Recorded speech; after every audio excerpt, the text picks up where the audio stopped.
Hello guys, my name Saurabh Kumar और मेरा और आपका ब्यूटीफुल चैनल सौरभ लक्ष्य कश्यप में स्वागत करता हूँ। फर्स्ट ऑफ ऑल आज में हम लोग पढ़ेंगे, नया बैच स्टार्ट कर रहे हैं वर्ल्ड मैप।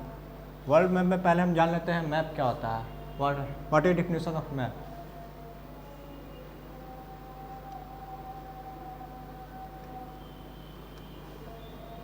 पृथ्वी के किसी भूभाग को कागज या कपड़ा पर हूबहू उतार देना ही मैप कहलाता है। ठीक, पृथ्वी के किसी भूभाग को कागज या कपड़ा पर उतार देना ही वर्ल्ड मैप कहलाता है। उसके बाद टाइप्स ऑफ मैप।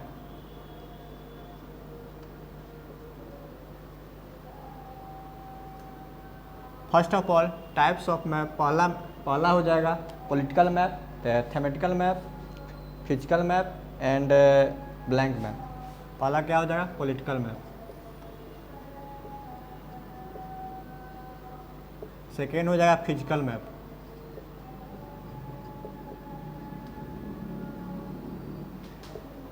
थर्ड हो जाएगा थेमेटिकल मैप।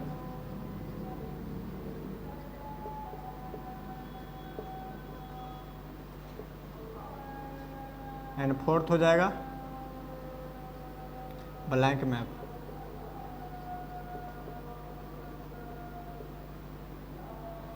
पॉलिटिकल मैप क्या होता है कि किसी भी देश की बाउंड्री आसानी से, कोई देश कहाँ शुरू हुआ, किसी स्टेट की बाउंड्री कहाँ से आसानी से दिखला दे, उसे हम पॉलिटिकल मैप कहते हैं। फिजिकल मैप जिसे माउंटेन दर्शाया हो, मतलब फिजिकल में क्या होता है, माउंटेन दर्शाया हो, उसके बाद समुद्र दर्शाया हो। उसका थेमेटिकल मैप किसी खास चीज़ को दर्शाने के लिए जिस मैप का प्रयोग करते हैं उसे थेमेटिकल मैप कहते हैं। और ब्लैंक मैप सिर्फ भरने में उपयोग किया जाता है, ब्लैंक मैप का खास उपयोग नहीं है। पॉलिटिकल मैप में किसी भी देश की बाउंड्री आसानी दर्शाया रहे उसे हम पॉलिटिकल मैप कहते हैं। ठीक, फिजिकल मैप के किसी पे माउंटेन दर्शा दिया गया है, पर्वत दर्शा दिया, नदियाँ दर्शा दिया है, सभी चीज़ जो फिजिकल चीज़ है जो दर्शाया जाता है उसे फिजिकल मैप कहते हैं। किसी भी, अगर मान लीजिए पहाड़ को दर्शाते हैं, कलर कोडिंग क्या होता है, पहाड़ को दर्शाते हैं भूरा रंग से, समुद्र को दर्शाते हैं ब्लू रंग से, और समुद्र या वाटर को दर्शाते हैं ब्लू रंग से। अब जानते हैं एटलस। मैप का सर्वप्रथम प्रयोग मार्केलिन नामक व्यक्ति ने किया था। 7वीं शताब्दी में मार्केलिन नामक व्यक्ति ने एक मैप बनाया जिस पर सिर्फ नक्शा था। जब उसको पलटा तो सिर्फ नक्शा था, उसका नाम वो एटलस दिया। एटलस जो होता है ग्रीक भाषा में एक देवता का नाम है जिसके नाम पर एटलस नाम रखा है। उसी के नाम से आज हम लोग एटलस के नाम जानते हैं। एटलस क्या होता है? एटलस कुछ नहीं होता है, मैप का collection of the collection of map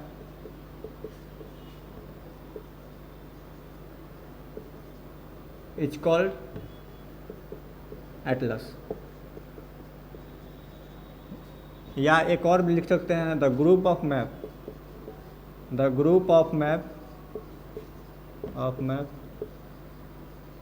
is called Atlas.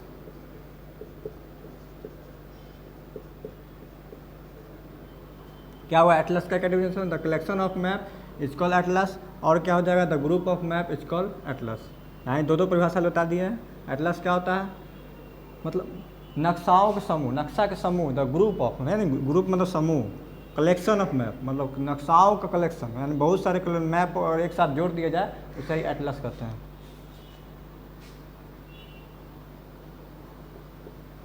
अब जानते हैं ग्लोब के बारे में।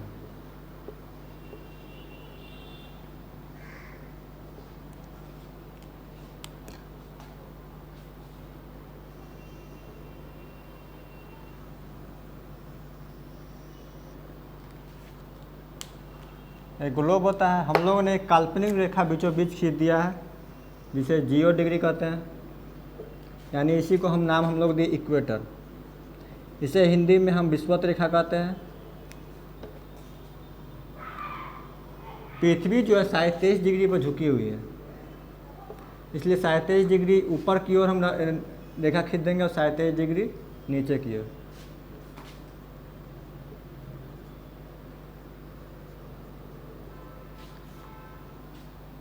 और शायद 23 डिग्री अगर इधर हो जाएगा तो इस साइड में क्या हो जाएगा, शायद 66 हो जाएगा।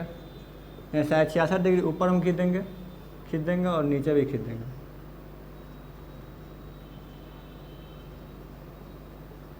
इसको बोलते हैं ट्रॉपिक ऑफ कैंसर, यानी कर्क रेखा। हिंदी में क्या बोलते हैं, कर्क रेखा। और इसको बोलते हैं ट्रॉपिक ऑफ कैप्रिकॉर्न।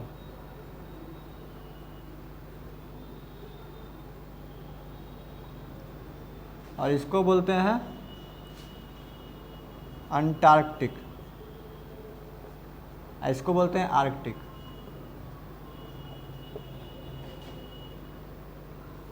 ये जो पृथ्वी को बीचों बीच भाग है, इसको ऊपरी भाग को हम क्या बोलेंगे, ऊपरी भाग को हम लोग नॉर्थ, इस क्या पड़ता है, डायरेक्शन क्या हो जाएगा, नॉर्थ साउथ ईस्ट वेस्ट, यानी ऊपर वाला भाग को क्या कहेंगे, नॉर्थ बोल सकते हैं। और इसको हम इस क्या, यहाँ सर्किल का कितना है, स्फीयर का कितना हाफ भाग है, तो इसको क्या कहें, हेमीस्फीयर बोल सकते हैं, नॉर्थ हेमीस्फीयर बोल सकते हैं। इसको साउथ हेमिस्फीयर बोल सकते हैं, साउथ हेमिस्फीयर।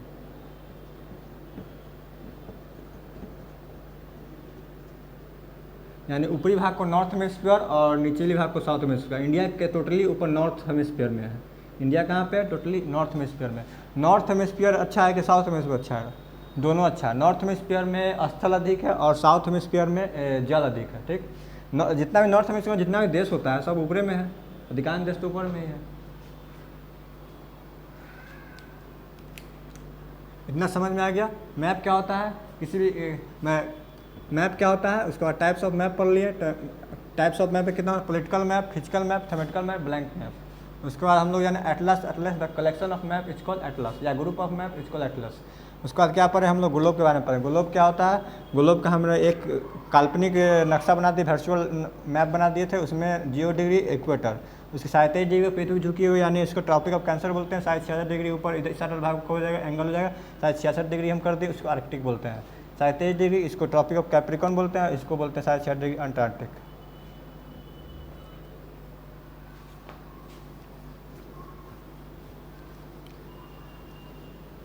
अब जानते हैं सन जो है परपेंडिकुलर किस प्रकार चमकता है।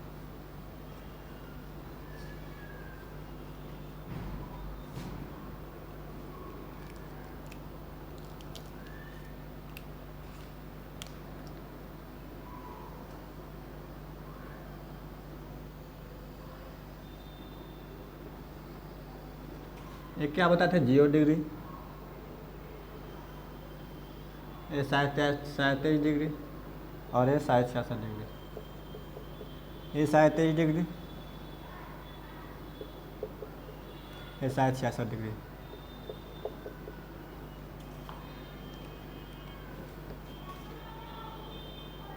सूर्य जो है tropic of cancer, tropic of capricorn, tropic of capricorn, equator, tropic of cancer और आर्कटिक, अंटार्कटिक। सूर्य जो है ट्रॉपिक ऑफ कैप्रिकॉर्न से ट्रॉपिक ऑफ कैंसर के बीच में परपेंडिकुलर चमकता है, बाकी जगह तिरछी चमकती है। समझ में आया। सूर्य जो है ट्रॉपिक ऑफ कैंसर से ट्रॉपिक ऑफ कैप्रिकॉर्न के ही बीच में परपेंडिकुलर चमकता है, बाकी जगह तिरछी चमकती है। जब परपेंडिकुलर चमकेगा तो हम इसको बोल सकते हैं, जहाँ परपेंडिकुलर सूर्य चमके वहाँ गर्मी पाया जाएगा। तो गर्मी पाया जाएगा तो इसमें क्या बोल सकते हैं, इसको गर्म क्षेत्र बोल सकते हैं। बोलो दोस्तों, कोई दिक्कत, गर्म क्षेत्र इसको बोल सकते हैं, गर्म क्षेत्र बोल सकते हैं। इसे ज्योग्राफिकली क्या कहेंगे, इसको ज्योग्राफिकली उष्ण बोल सकते हैं। और क्षेत्र को क्या बोलेंगे, ज्योग्राफिकली क्या बोला जाता है, बोलिए भाई, कटिबंध बोल सकते हैं। इसे उष्ण कटिबंध बोलेंगे।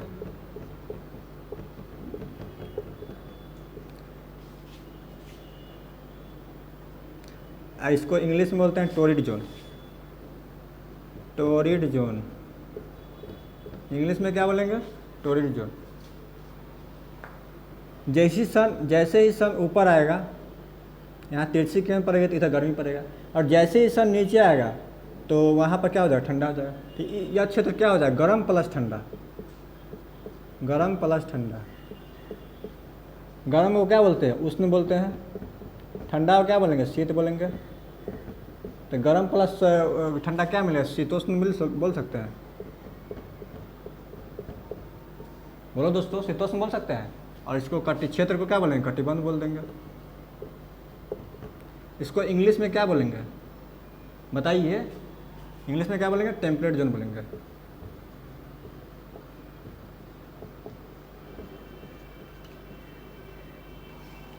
अब तो हम लोग क्या पढ़ लिए यहाँ पर सन परपेंडिकुलर चमकता, बाकी जगह तिरछी चमकती है।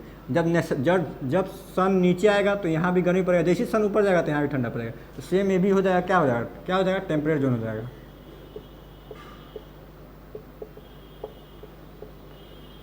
अब जानते हैं ऊपर वाले भाग को। इस वाले भाग को जब सन आएगा तब भी यहाँ तिरछी चमकेगा, तिरछी चमकेगा तो यहाँ ठंडा पड़ेगा। नीचे जाएगा तब भी वही स्थिति रहेगा, तो यहाँ ठंडा से पड़ेगा। देखिए डिस्टेंस कहाँ है? सन से बहुत डिस्टेंस पर रहता है। डिस्टेंस पढ़ने के बाद इसको क्या बोलेंगे? ठंडा को हम क्या बोलते हैं ज्योग्राफिकली? जो शीत बोल सकते हैं। ठंडा क्षेत्र शीत बोल देंगे। और क्षेत्र क्या बोलेंगे ज्योग्राफिकली? कटिबंध बोलेंगे। इसको हम बोल सकते हैं इंग्लिश में क्या बोलेंगे? इसको फ्रीजिड जोन बोलते हैं। Frigid zone.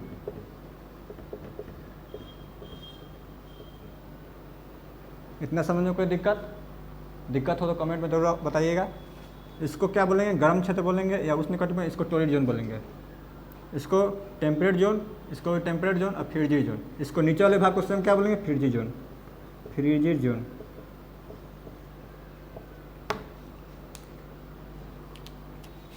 इतना समझ में आ गया? Any doubts? No doubts. चलिए मिटाते हैं। यूपीएससी ने क्वेश्चन पूछा था एक, उसको पहले सॉल्व कराते हैं।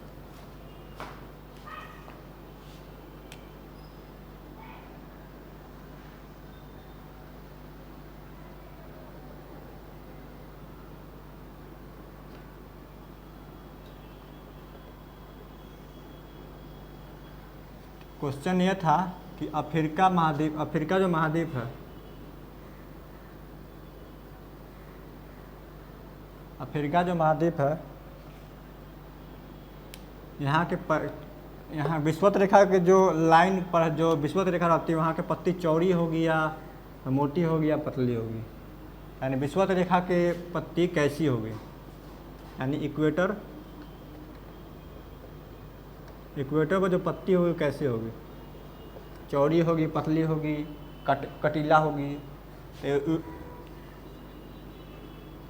देखिए विषुवत रेखा पर जब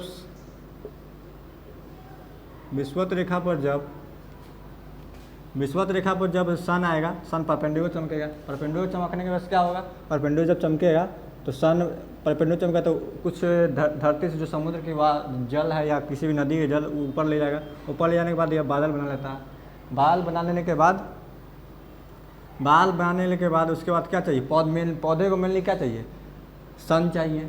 यानी क्या चाहिए? सन चाहिए। प्लस क्या चाहिए? वाटर चाहिए। जब पेड़ पौधे को सन वाटर मिल ही रहा है तो वहाँ का पेड़ पौधा क्या होगा? लंबा होगा।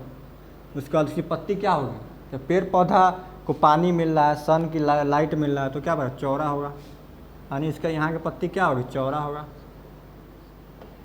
और यहाँ पर जो यहाँ पर जितना पेड़ होगा घने होंगे, क्योंकि बारिश भी मिल रहा है, सन भी मिल रहा है। इसके लिए कंपटीशन नहीं होगा। यहाँ की जो पत्ती होगा, विषुवत रेखा के जो पेड़ पौधे होंगे, उसकी कंपटीशन इस बात पर होगी कि यहाँ का पेड़ जो अधिक लंबा, उसको अधिक सनलाइट मिलेगा, उसको अधिक जल मिलेगा, उसको सब कुछ मिलेगा। यानी यहाँ पर कंपटीशन किस लिए होगा? इस लंबे पेड़ होगा। तो यहाँ कौन सा पेड़ होगा? लंबा पेड़ होगा। और लंबा जब होगा तो पेड़ पौधा कैसा होना चाहिए? और लंबा होगा तो पतला होगा, और मजबूत नहीं हुआ तो टूट जाएगा, नीचे गिर जाएगा। पेड़ पौधा के लिए क्या करें? सुरक्षा चाहिए, तो यह मजबूत भी होता है।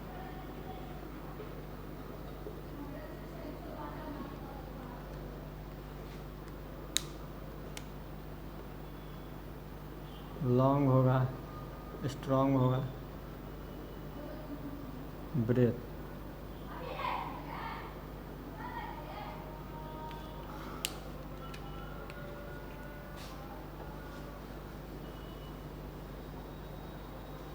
अब जानते हैं हम कॉन्टिनेंट, कॉन्टिनेंट के बारे में।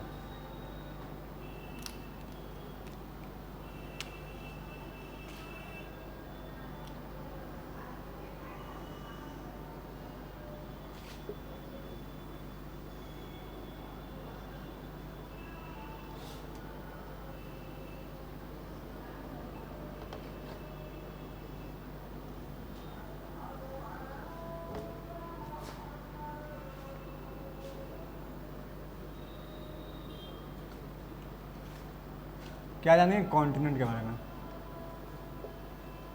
यानी महाद्वीप। हिंदी में क्या बोलेंगे, महाद्वीप।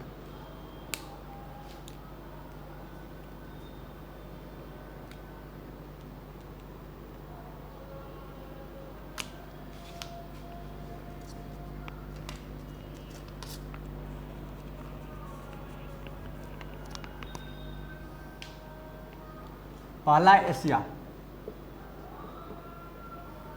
First of all Asia. Asia में क्या क्या हम लोग जानेंगे। एशिया सबसे बड़ा महाद्वीप कौन सा होगा, एशिया।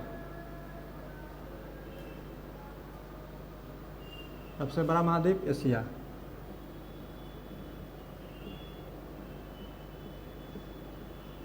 सबसे बड़ा महाद्वीप, बिग कॉन्टिनेंट एशिया। उसके बाद क्या हो जाएगा, एशिया को क्या बोलेंगे, एशिया को हम लोग सभ्यता का पालना बोलते हैं, यानी सिविलाइजेशन। एशिया को क्या बोलेंगे, सभ्यता का पालना।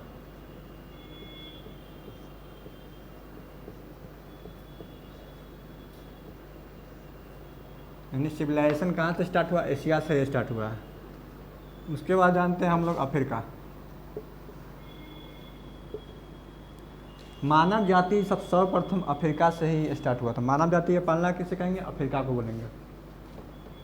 और सबसे गरीबी अभी जो महाद्वीप कहलाएगा वो अफ्रीका कहलाता है। एनी डाउट्स, यानी सबसे गरीबी क्या हो जाएगा, सबसे गरीब महाद्वीप, सबसे गरीब महाद्वीप अफ्रीका, सबसे गरीब महाद्वीप।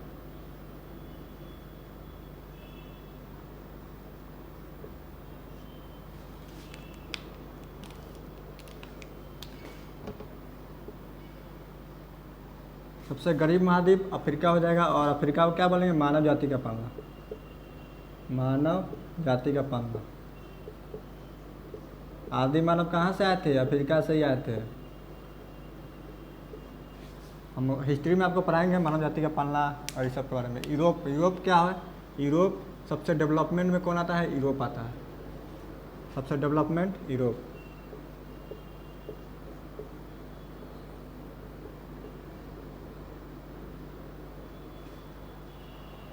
अब आते हैं नॉर्थ अमेरिका।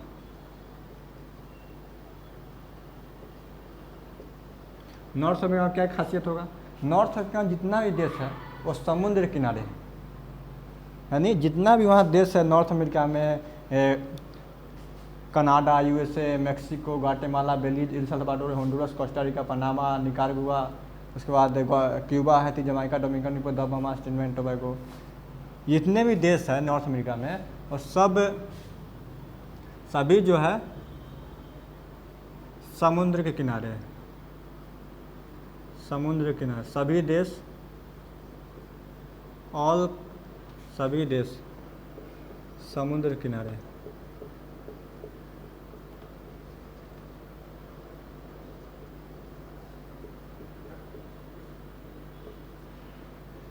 और नॉर्थ हो गया। साउथ अमेरिका नीचे। साउथ अमेरिका में क्या खासियत होगा, साउथ अमेरिका सांपों का महाद्वीप, पक्षियों का महाद्वीप। साउथ अमेरिका में बहुत अधिक पाया जाता है। साउथ अमेरिका में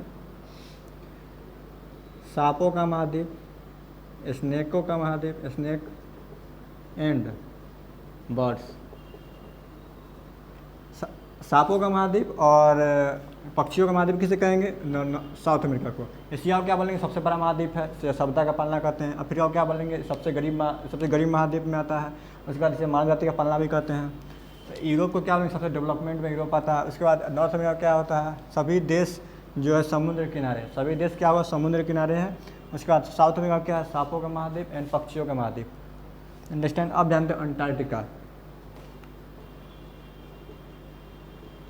अंटार्कटिका जो है बर्फ से घिरा हुआ है, आइस। यहाँ पर बहुत बर्फ़ है, यहाँ बहुत ठंड पड़ता है। यहाँ पर बहुत सारे रिसर्च सेंटर भी खुले हैं, जैसे इंडिया खुला हुआ है, रसिया खुला हुआ है, उसके बाद अमेरिका भी खुला हुआ है। हम जाएंगे जब अंटार्कटिका डिटेल में पढ़ाएंगे तो हम बताएंगे। अंटार्कटिका में मेनली हम क्या पढ़ेंगे, इसे गतिशील महाद्वीप कहते हैं, इसे गतिशील महाद्वीप कहते हैं।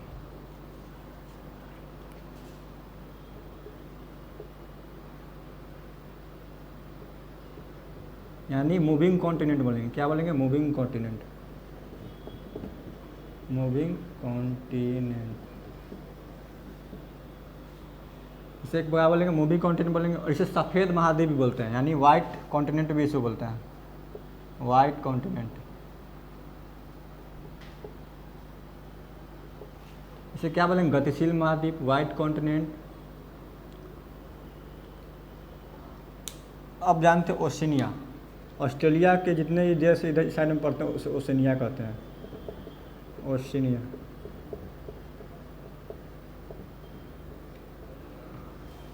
बच्चा लोग पढ़ता है इसे ऑस्ट्रेलिया महाद्वीप कहते हैं। ऑस्ट्रेलिया कोई महाद्वीप थोड़ी ना, ऑस्ट्रेलिया जाके देश है, यानी हम लोग बचपन से ही पढ़ते हैं ऑस्ट्रेलिया महाद्वीप है, यानी यह ओशिनिया है। ओशिनिया के अंदर ऑस्ट्रेलिया आता है, यानी ऑस्ट्रेलिया कोई महाद्वीप नहीं है। ऑस्ट्रेलिया के इसमें सबसे बड़े देश से ऑस्ट्रेलिया है, इसी के नाम पर हम लोग बोलने लगते हैं ऑस्ट्रेलिया महाद्वीप, ऑस्ट्रेलिया महाद्वीप। ऑस्ट्रेलिया महाद्वीप नहीं होता, ऑस्ट्रेलिया के ओशिनिया महाद्वीप होता है, ठीक। ओशिनिया महाद्वीप में इधर है ऑस्ट्रेलिया, न्यूजीलैंड, टोंगो, टुवालू, वालुवाटू, सोलोमन आइलैंड। जब ऑस्ट्रेलिया डिटेल पर आएंगे तब इसको बताएंगे। इतना, एनी डाउट्स? No doubts.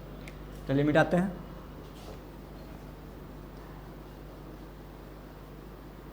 अब जानेंगे ओशियन के बारे में। ओशियन क्या होता है,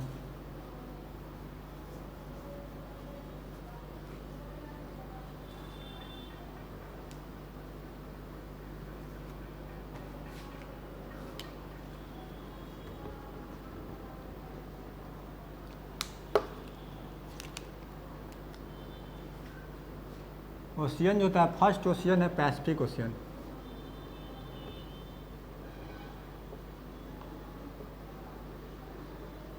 इसे हिंदी में प्रशांत महासागर कहते हैं। दूसरा है अटलांटिक ओशियन, अटलांटिक को हिंदी में अटलांटिक ही कहते हैं, अटलांटिक ओशियन। एंड थर्ड है इंडियन ओशियन।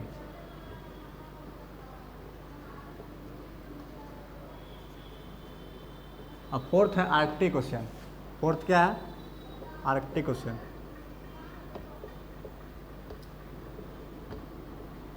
और फिफ्थ, हाल ही फिलहाल अब यह फिफ्थ किसी बड़े एग्जाम के कंट्रीब्यूट से इम्पोर्टेंट हो गया है, क्योंकि अब फिफ्थ को भी हम शामिल कर लिए हैं। अब हमारे पास कितने हैं, 5 ओशियन हैं, यानी आर्कटिक ओशियन हो गया, साउदर्न ओशियन को भी। अब पहले साउदर्न ओशियन छोटे मोटे एग्जाम में जब पूछे जाते तो 5 ओशियन दिया जाता था, लेकिन अब बड़े एग्जाम में पूछ जाएंगे तो क्योंकि साउदर्न ओशियन का भी मान्यता मिल गया है। अब जान लेते हैं ओशियन है कहाँ पे, मैप के थ्रू।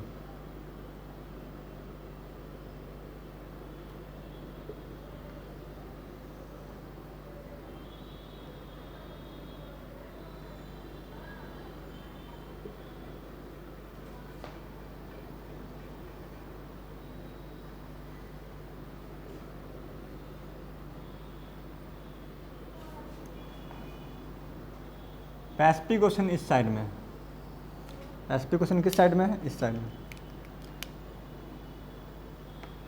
हम लोगों ने ग्लोब को इस प्रकार, मतलब मैप को इस प्रकार यहाँ से काटा है, इसीलिए पैसिफिक ओशन इस साइड में भी है, पैसिफिक ओशन इस साइड में भी है। पैसिफिक ओशन का जो शेप दिखेगा, पैसिफिक ओशन का जो शेप होगा कैसा होगा, ट्रायंगुलर हो जाएगा। क्या होगा, ट्रायंगुलर हो जाएगा। और सबसे बड़ा ओशियन कौन सा हो जाएगा, पैसिफिक ओशियन, यानी प्रशांत महासागर सबसे बड़ा प्रशांत, और इसका शेप कैसा हो जाएगा, ट्रायंगुलर हो जाएगा। अटलांटिक ओशियन, यानी पैसिफिक ओशियन क्या हो गया, इधर हो गया, और इधर भी क्या होगा, पैसिफिक ओशियन हो जाएगा। इस यहाँ पे अटलांटिक ओशियन है।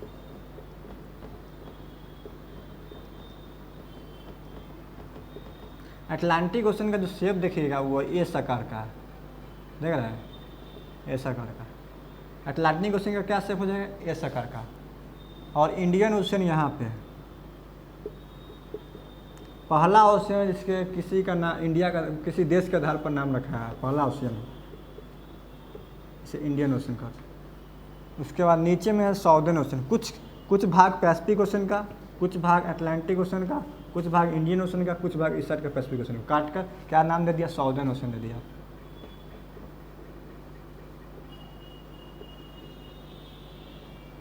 और आर्कटिक ओशन जो है यहाँ पे है, यहाँ पर क्या हो जाएगा आर्कटिक ओशन। आर्कटिक ओशन को छुपा हुआ महासागर कहता है। क्या कहेंगे, आर्कटिक ओशन को छुपा है, नहीं देखिए अर्थ से मतलब महाद्वीप से छुपा हुआ है, महाद्वीप छुपा हुआ है, इसे हम छुपा हुआ महासागर कहते हैं। इंडियन ओशन को क्या बोलेंगे, आधा अर्ध महासागर, यानी ऊपर में स्थल है नीचे में जल है, यानी इसको आधा महासागर कर सकते हैं। सब देखिए सब थोड़ा ऊपर सब गया हुआ है, सब पैसिफिक ओशन में गया हुआ है, इधर भी गया हुआ है, और लेकिन इंडियन ओशन आधा महासागर, ठीक। इसे अर्ध महासागर के नाम से भी जाना जाता है इंडियन ओशन को। इतना समझ में आ गया होगा, होपफुल आपको समझ में आ गया होगा। अब आगे देखते हैं।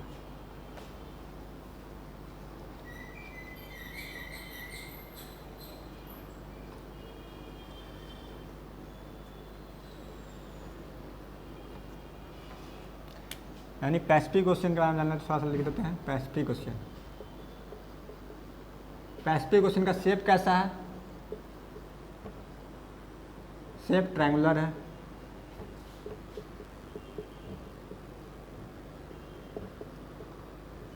और इसका जो सबसे बड़ा प्रशांत महासागर, सबसे बड़ा प्रशांत महासागर भी यही हो जाएगा।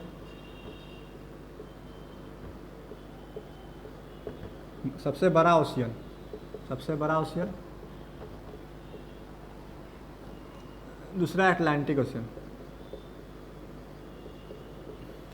अटलांटिक ओशन की क्या खासियत है, अटलांटिक ओशन की क्या खासियत है, अटलांटिक ओशन को हम अंध महासागर कहते हैं। क्योंकि अंध महासागर क्यों कहेंगे, क्योंकि अफ्रीका जो है इसे हम अंधा महाद्वीप कहते हैं, यानी बहुत इसका डेवलपमेंट बहुत धीमे से होता है, इसका अफ्रीका का डेवलपमेंट बहुत धीमे से होता है। और उसी के बगल में अटलांटिक ओशन है, यानी उसको भी हम अंध महाद्वीप के नाम से जानते हैं, ठीक। इसको क्या क्या खासियत है, अंध महाद्वीप बोल सकते हैं। और क्या बोलेंगे, सबसे गरीबी, सेकेंड सबसे गरीब महाद्वीप।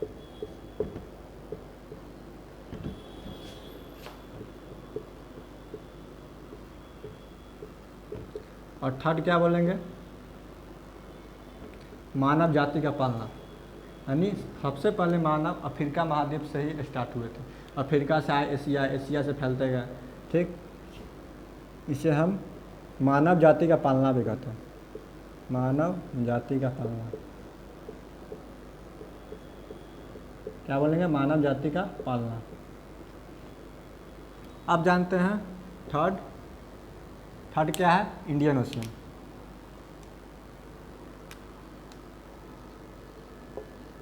इंडियन ओशन में क्या खासियत है, इसे आधा अर्ध महासागर कहते हैं।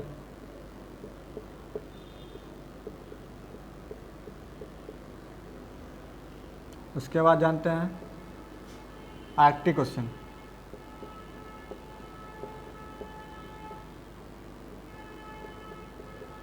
आर्कटिक ओशन को क्या बोलेंगे, छुपा हुआ महासागर।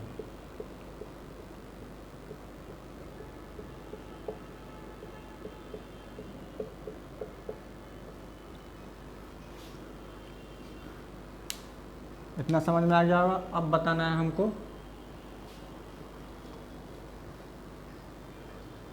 सेवन महाद्वीप कौन कौन से, मतलब किसी गाना में सुने होंगे 7 महाद्वीप, 7 महाद्वीप का चर्चा करता है, यानी 7 महाद्वीप कितने हैं।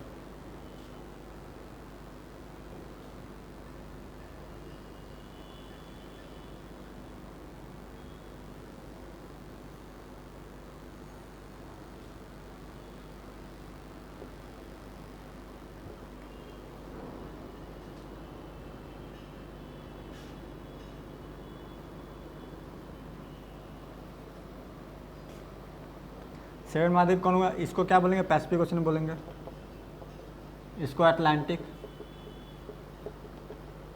इसको इंडियन ओशियन,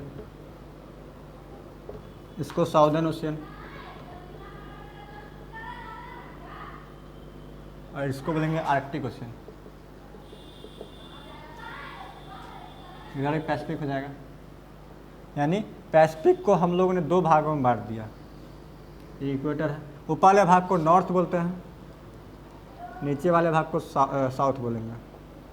यानी इसको क्या बोलेंगे, north Pacific ocean, north Pacific ocean, इसको साउथ पैसिफिक ओशियन बोलते हैं। इसको बोलेंगे north Atlantic ocean, north Atlantic ocean, इसको साउथ अटलांटिक ओशियन बोलते हैं।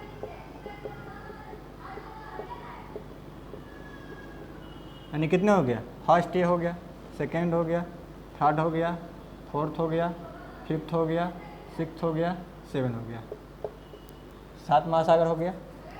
क्या बोलेंगे, नॉर्थ, इसको ही डायरेक्शन बाई बांट दिया गया। इसको नॉर्थ बोलेंगे, साउथ बोलेंगे, इसको नॉर्थ बोलेंगे, साउथ बोलेंगे, ऐसे 7 महाद्वीप रहते हैं।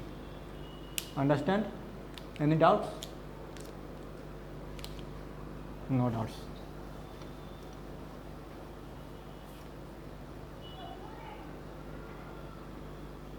अब जानते हैं पेनिनसुला।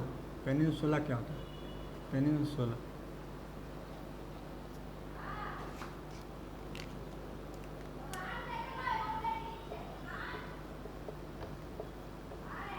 यानी प्रायद्वीप। प्रायद्वीप किसे कहते हैं? और इसका एक और भाग होता है कैप, अंतरीप।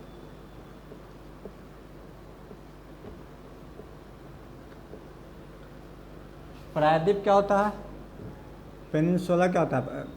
तीन ओर पानी से घिरा हो, यानी तीन ओर स्थल, तीन ओर पानी से घिरा हो, उसे हम पेनिनसुला कहते हैं। तीन ओर पानी से घिरा हो, बड़ा हो, बड़ा साइज में हो, उसे पेनिनसुला कहते हैं। और तीन ओर पानी से घिरा हो, छोटा हो, उसे कैप कहते हैं। यानी इंडिया के जो नीचे वाले भाग देखेंगे, ये क्या, तीन ओर पानी से घिरा हुआ है, एक इस साइड में, एक इस साइड में, एक इस साइड में। तो इंडिया क्या हो जाएगा? इंडिया साइज में बड़ा है, साइज में बड़ा होने की वजह से क्या बोलते हैं, इसको पेनिनसुला बोल सकते हैं। तो इंडिया क्या हो जाएगा? पेनिनसुला हो जाएगा। इंडिया क्या हो जाएगा? पेनिनसुला हो जाएगा। उसका अंतरीप, अंतरीप किसको बोलेंगे? तीन ओर पानी से घिरा हो, छोटा हो, तीन ओर पानी से घिरा हो, छोटा हो, उसे अंतरीप बोलते हैं।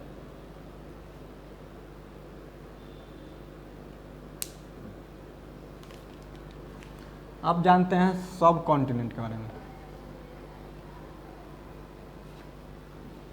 यानी उपमहाद्वीप। उपमहाद्वीप क्या होता है? सब कॉन्टिनेंट, सब कॉन्टिनेंट।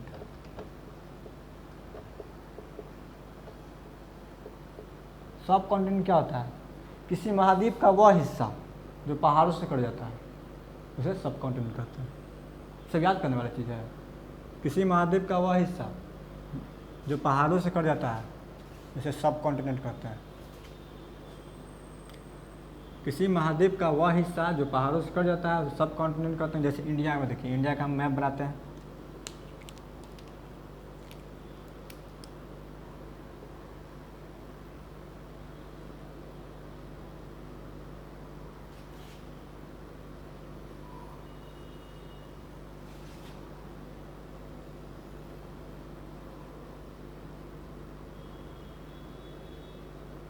ये इंडिया हो गया,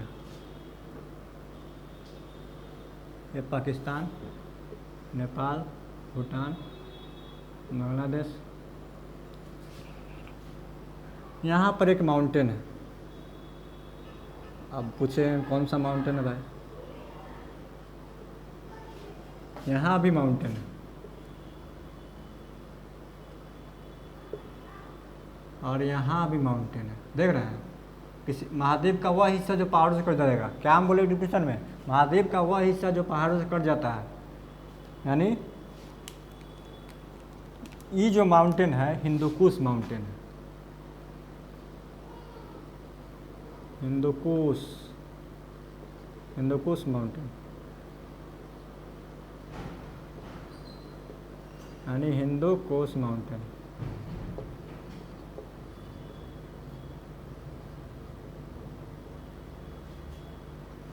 ये जो माउंटेन है, इसको क्या बोलेंगे? हिमालय। और इधर जो माउंटेन है, आराकाम युमा पर्वत, आराकाम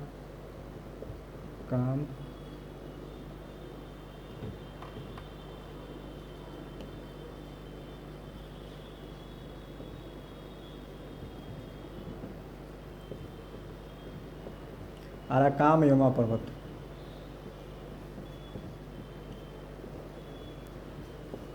अब पूछेगा कि इसमें सबसे बड़ा देश कौन सा है? इसमें सबसे बड़ा देश इंडिया है। क्या है? इंडिया है। तो इसे हम इंडियन सब कॉन्टिनेंट भी कहते हैं। इसे हम क्या बोलेंगे? इंडियन सब कॉन्टिनेंट में बोलते हैं।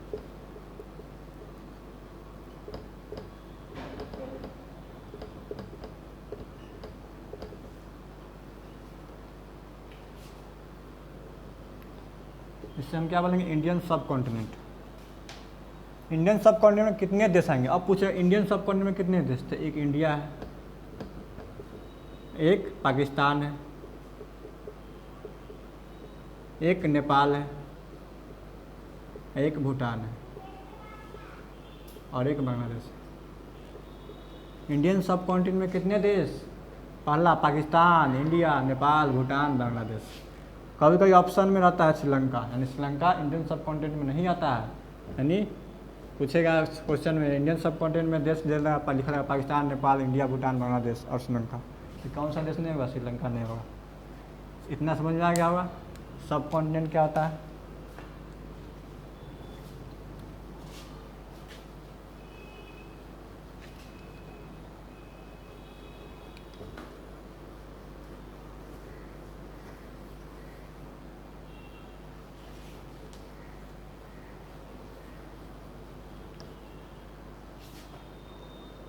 अब जानते हैं डायरेक्शन का, जानते हैं। ऊपर वाले भाग को क्या बोलेंगे? नॉर्थ बोलेंगे। नीचे वाले भाग को साउथ बोलेंगे। ये वाले भाग को क्या बोलेंगे? ईस्ट बोलेंगे। और इधर वाले भाग को वेस्ट। यानी सबसे पहले हम कहाँ से स्टार्ट करेंगे? साउथ से स्टार्ट करेंगे। यानी साउथ वाले भाग को क्या बोल सकेंगे? साउथ में जो स्थित है, साउथ में जितने भी देश स्थित है, एक संगठन बनाया है, आपसी सहयोग के लिए एक संगठन बनाया, जिसमें उसमें कहा गया था कि हम अपने आप से टैक्स कम लेंगे। इस पर संगठन बनाया जो साउथ देश में थे। साउथ देश को बनाया गया, साउथ में तो साउथ लिख दिए। और एशिया में थे Asian, South Asian, SAARC, South Asian Association for Regional corporation.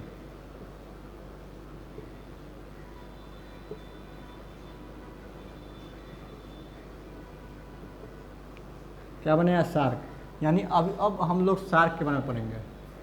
इसकी सार्क का गठन कब हुआ, सार्क का हेडक्वार्टर किधर है, सार्क में कितने देश हैं, सार्क को डिटेल में पढ़ेंगे। ठीक।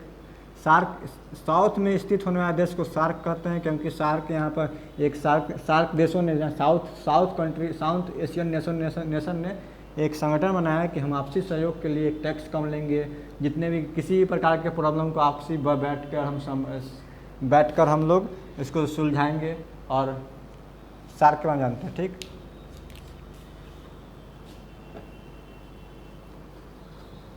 सार्क का फुल फॉर्म होता है South Asian Association for Regional Corporation. SAARC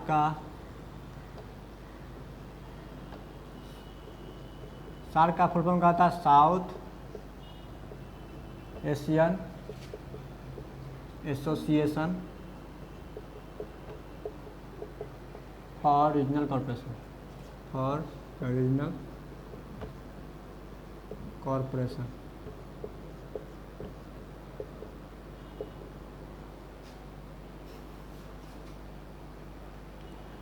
SAARC में कुल कितने देश होंगे? सार्क का हेडक्वार्टर कहाँ पे है? सार्क का हेडक्वार्टर नेपाल की राजधानी काठमांडू में है। सार्क का हेडक्वार्टर कहाँ है? नेपाल की राजधानी काठमांडू में।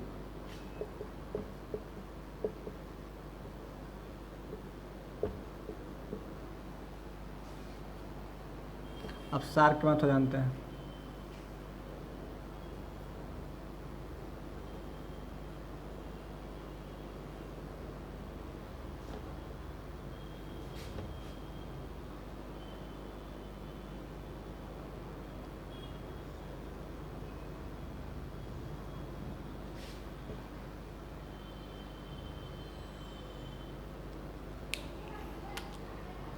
यहाँ पर मालदीव है।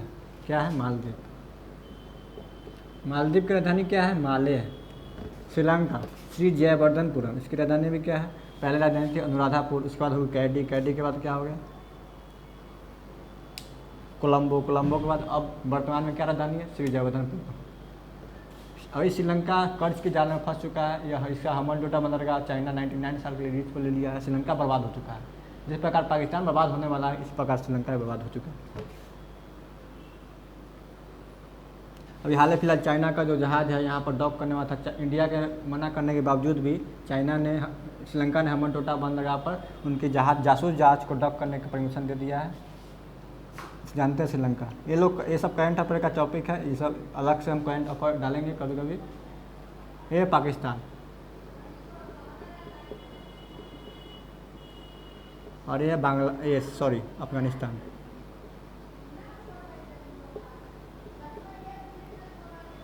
ये है भूटान, सॉरी नेपाल, और ये भूटान। और यहाँ पे जो कंट्री है बांग्लादेश।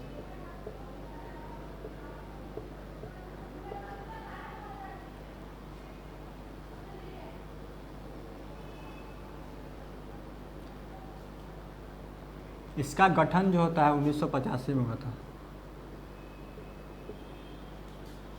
कितने देश है? मालदीव, श्रीलंका, इंडिया, पाकिस्तान, अफगानिस्तान, नेपाल, भूटान, बांग्लादेश। कितने देश हो जाएगा? मालदीव हो जाएगा, मालदीव की राजधानी माले, श्रीलंका, श्रीलंका की राजधानी श्री जयवर्धनपुरम, इंडिया की राजधानी दिल्ली, पाकिस्तान की राजधानी इस्लामाबाद, अफगानिस्तान की काबुल, उसके बाद क्या हो जाएगा? नेपाल, नेपाल की राजधानी काठमांडू, काठमांडू में क्या हो जाएगा? हेडक्वार्टर है। उसके बाद भूटान की राजधानी थिम्पू और बांग्लादेश की राजधानी ढाका। मतलब इतने सारे देश सार्क में आते हैं। सार्क का फुल फॉर्म क्या होता है? South Asian Association for regional corporation. इसका हेडक्वार्टर काठमांडू 1985 में हुआ, सब कॉन्टिनेंट में है। ठीक, अब डिटेल में पढ़ते हैं मालदीव के बारे में, श्रीलंका के बारे में और इस सब के बारे में, सभी कंट्री के बारे में।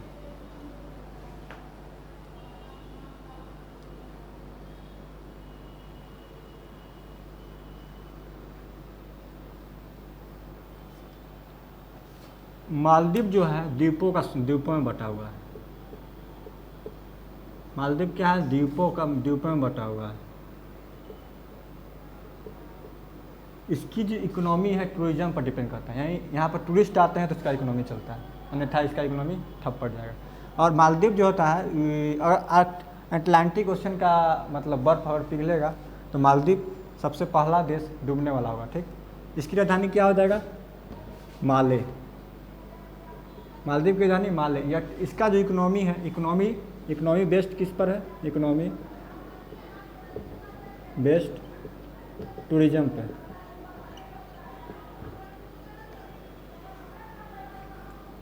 यहाँ पे बहुत सारे देखिएगा, मतलब घूमने लोग जाते हैं यहाँ पे, बहुत यहाँ मतलब बहुत अच्छा जाते हैं। यहाँ टापू बना दिया है और टापू के बीच में मछली पकड़िए, और यहाँ पे बहुत सारे होटल की इकोनॉमी यहाँ पर, इसका अधिकांश यहाँ पर जो इकोनॉमी है टूरिस्ट पर ही डिपेंड करता है।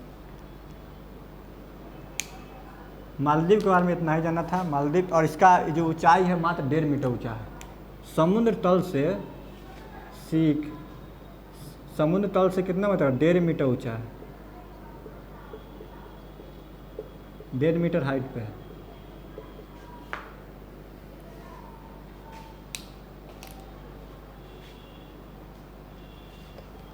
आप जानते हैं श्रीलंका को डिटेल में। श्रीलंका तो इस समय स्थिति में बर्बाद हो चुका है।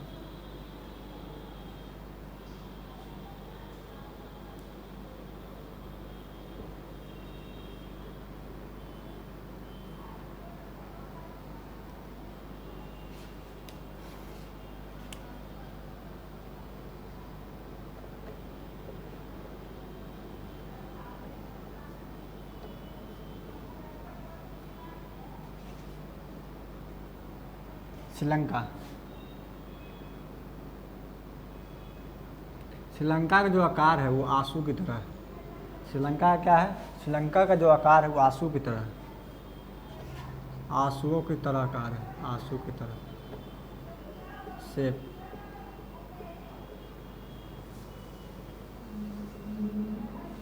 और इससे क्या बोलेंगे? हिंद महासागर का मोती कहते हैं। इंडियन ओशन का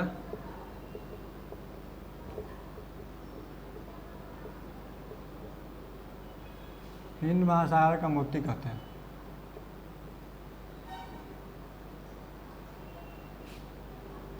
इसके जस्ट नीचे इस साइड में देखिए हम्बनटोटा बंदरगाह, जो चाइना लीज पर ले चुका है 99 साल के लिए। क्या है? हम्बनटोटा बंदरगाह चाइना लीज पर ले चुका है, हम्बनटोटा सीपोर्ट।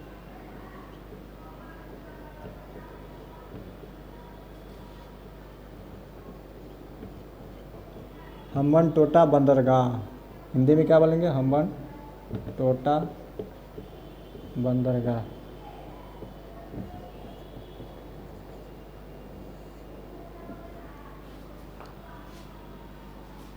पहले इसकी श्रीलंका की जो पहले राजधानी थी अनुराधापुर थी, उसके बाद बदल कर कैद कर दी, कैडी कर दिए गए। उसके बाद बोल दिया गया उसको कोलंबो कर दिया गया। अभी वर्तमान में राजधानी इसकी श्री जयवर्धनपुरम है। पुरानी राजधानी क्या थी? पहले थी अनुराधापुर, अनुराधापुर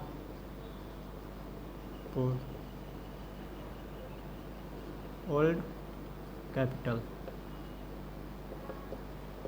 उसके बाद क्या हो गया? कोलंबो हो गया, कैडी हो गया, सॉरी कैडी।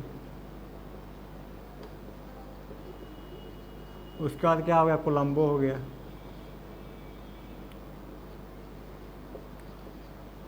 अब प्रेजेंट सिचुएशन में क्या है? प्रेजेंट सिचुएशन में क्या है? कहाँ कहाँ? श्री जयवर्धनपुरम, श्री जयवर्धनपुरम, श्री जयवर्धनपुरम यहाँ पे है।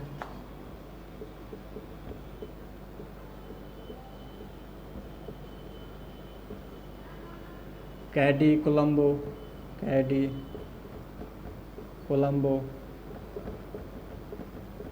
अनुराधापुर,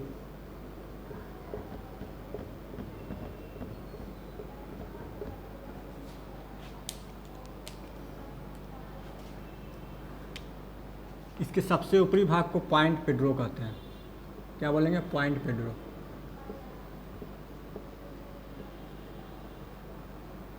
यहाँ पर कौन सा पुल है? Adam bridge. इसको हिंदी में राम सेतु बोलते हैं, इंग्लिश में बोलेंगे एडम ब्रिज, राम सेतु।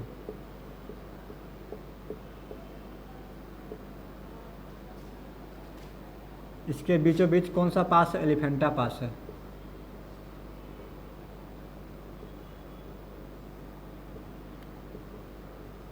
एलिफेंटा पास यानी एलिफेंटा दर्रा। उसके बाद क्या होगा? इसके ऊपरी भाग को क्या बोलेंगे? जाफना बोलते हैं।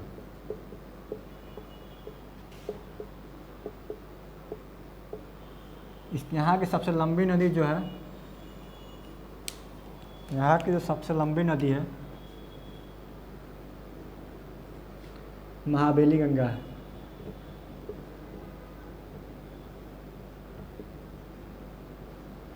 तीन 335 किलोमीटर। श्रीलंका जो मेनली है चाय के निर्यात के लिए जाना था। श्रीलंका में सबसे अधिक चाय का उत्पादन होता है। सबसे अधिक उत्पादन इंडिया में होता है, लेकिन हम लोग इंडिया निर्यात नहीं कर पाते हैं। इंडिया में सब यहीं पर सब पी लेता है, लेकिन चाय श्रीलंका जो है निर्यात करता है। यानी चाय के लिए कौन जाना था? श्रीलंका जाना था चाय के निर्यात के लिए। यानी टी एक्सपोर्ट के लिए कौन जाना था? T export.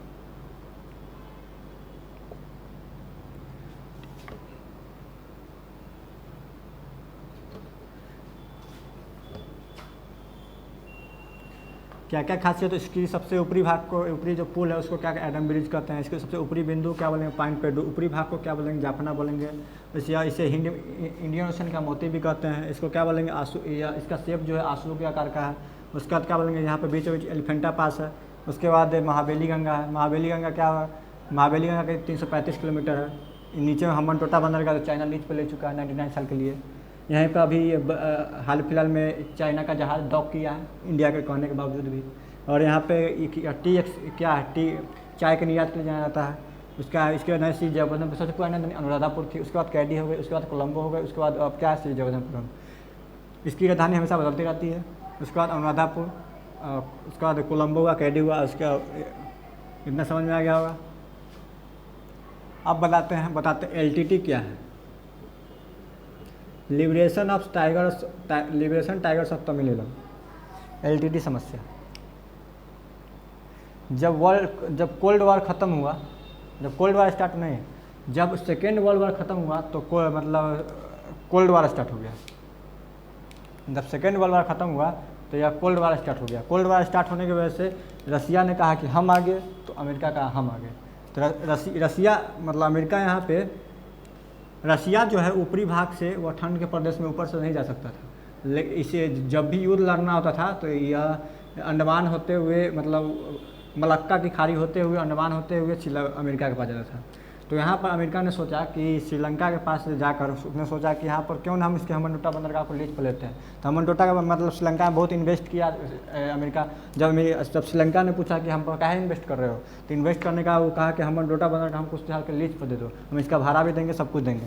तो हम्बनटोटा बंदरगाह को वह लीज पर दे दिया और वहाँ पर और हम्बनटोटा बंदरगाह को उसने श्रीलंका को कहा कि हम ट्रांसमीटर लगाएंगे, यहाँ पर जितनी भी जहाज़ गुजरेगी वह कौन कौन जहाज़ गुजर रही है उस पर हम निगरानी करेंगे।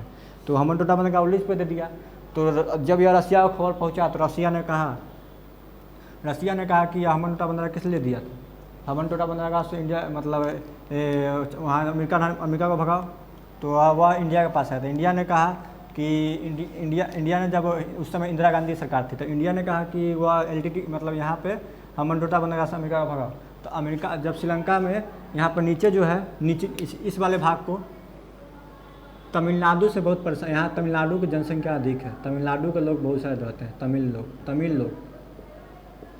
रहते हैं।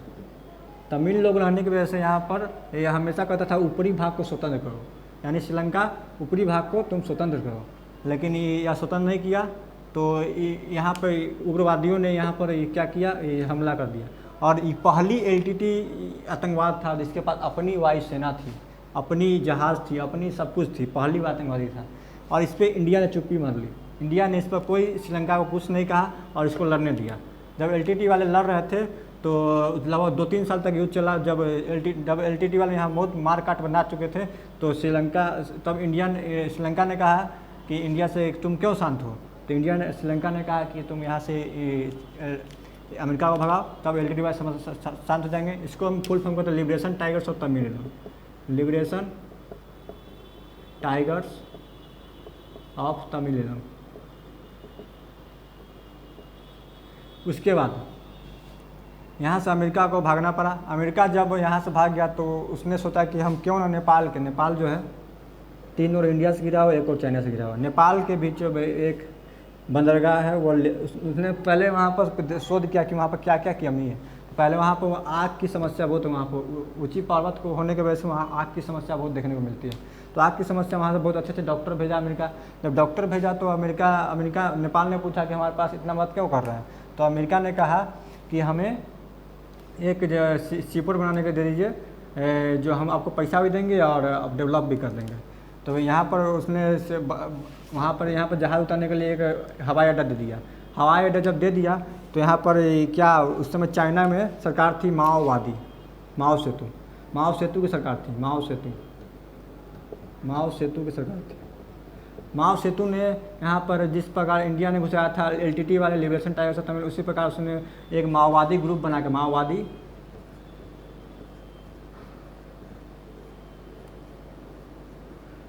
आतंकवाद को इसमें घुसा दिया और यहाँ पर खरमंडल मार कर मचाने लगा। जब नेपाल ने पूछा चाइना से क्यों मार रहे हो, तो चाइना ने जवाब दिया कि वहाँ से अमेरिका होगा, मेरे सिन्हा ने दुश्मन को बिठा दिया है। उसके बाद अमेरिका ने पाकिस्तान के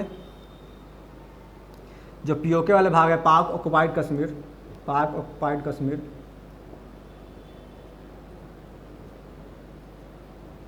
यानी पाक पीओके वाले भाग को जो गिलगिट बंदरगाह वो भाड़ा पे ले लिया। क्या ले लिया? गिलगिट बंदरगाह। पाकिस्तान को कौन समझाएगा? गिलगिट बंदरगाह दे दिया। ये थी इंटरनेशनल रिलेशन, यानी कोल्ड वार के बारे में बता दिया आपको। हाँ, श्रीलंका हो गया ख़त्म। अब आते हैं हम पाकिस्तान को डिटेल में पढ़ते हैं।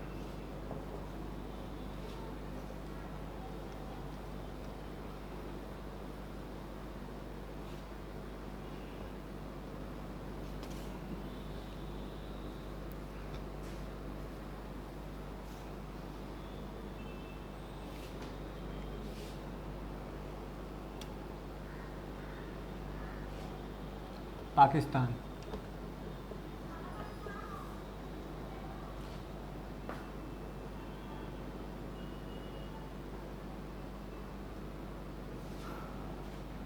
पाकिस्तान जो है, पाकिस्तान की राजधानी क्या है? इस्लामाबाद।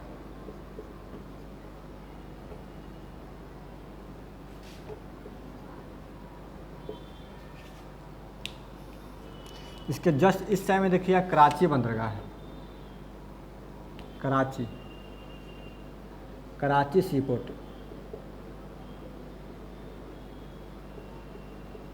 और इसके जस्ट ऊपरी भाग को हम क्या है, ग्वादर सी पोर्ट, ग्वादर।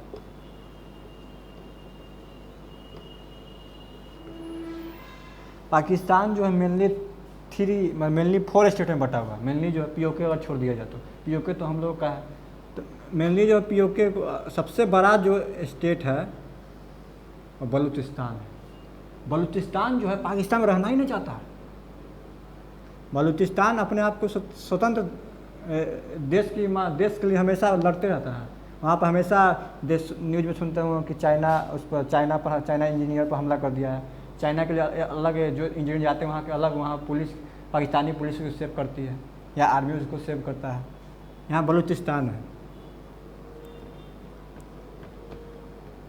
अब बलूच लोगों पर पाकिस्तान बहुत जुल्म करता है। ये है सिंध।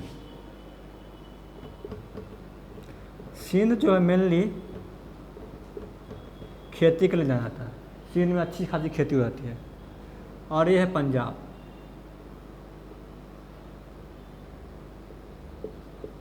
पंजाब में जो मेनली मंत्री वगैरह लोग रहते हैं, मंत्री वगैरह लोग पंजाब में ही रहते हैं।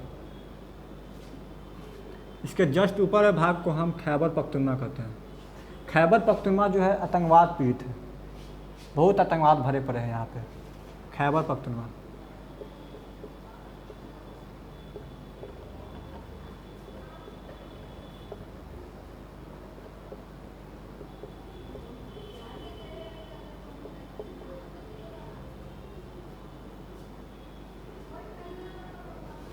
खैबर पख्तूनख्वा क्या है, आतंकवाद पीड़ित है, आतंकवाद भरे हुए, टेररिस्ट जो है यहाँ भरे पड़े हैं।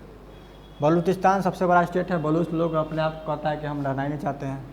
ग्वादर सी पोर्ट, कराची सी पोर्ट और सिंध पंजाब का खेती के लिए यहाँ आता है। पंजाब मेनली यहाँ पर वीआईपी लोग, मंत्री वगैरह लोग रहते हैं।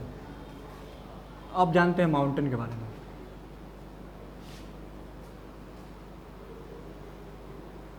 ऊपर वाले भाग में कौन सा माउंटेन बताया, तो थोड़े पहले बताएं।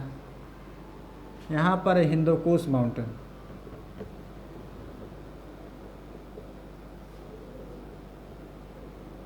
और यहाँ पर नमक की पहाड़ी है, सुलेमान है, कीर्थर है, और यहाँ मकरान टकेशन है।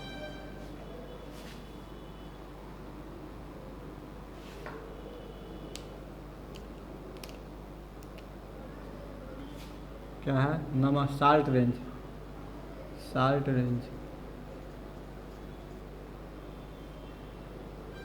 सुलेमान,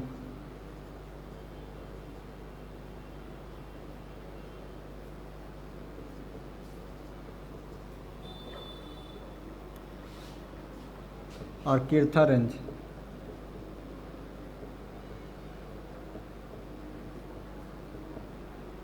और ये मकरान तटीय श्रेणी।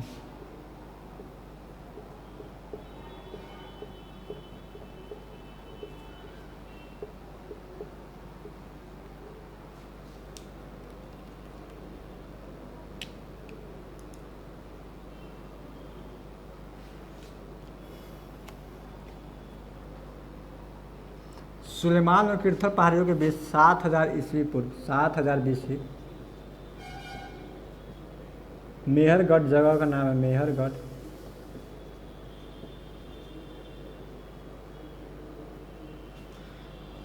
मेहरगढ़ जगह का नाम है। सुलेमान और कीर्थर के बीच गेहूं और जौ की खेती की गई थी। गेहूं एंड जौ, वीट। मेहरगढ़ और गेहूं, सुलेमान और कीर्थर पहाड़ियों के बीच मेहरगढ़, सुलेमान 7000 BC यहाँ पर सुलेमान और कीर्थर के बीच पहाड़ियों के बीच खेती की गई थी। यहाँ पे कराची, कराची बंदरगाह हो गया। मुजफ्फराबाद, मुजफ्फराबाद आप जानते हो पीओके के बारे में, पाक ऑक्युपाइड कश्मीर, पीओके, पाक ऑक्युपाइड कश्मीर, ऑक्युपाइड कश्मीर,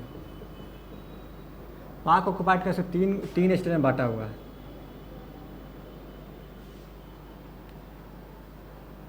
इसको बाल्टिस्तान कहते हैं, गिलगिट, और इसको बोलते हैं Azad Kashmir.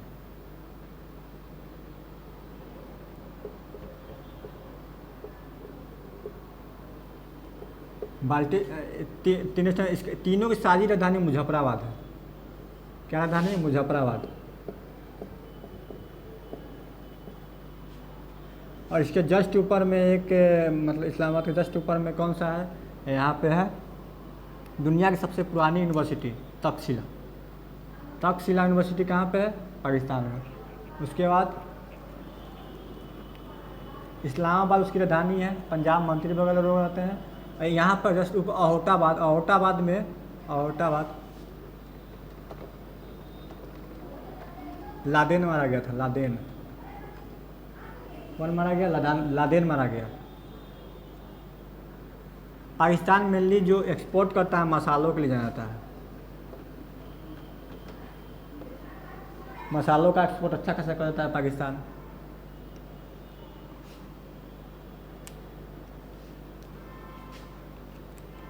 Hopeful my video are interesting, and thanks for watching my video. Thank you so much.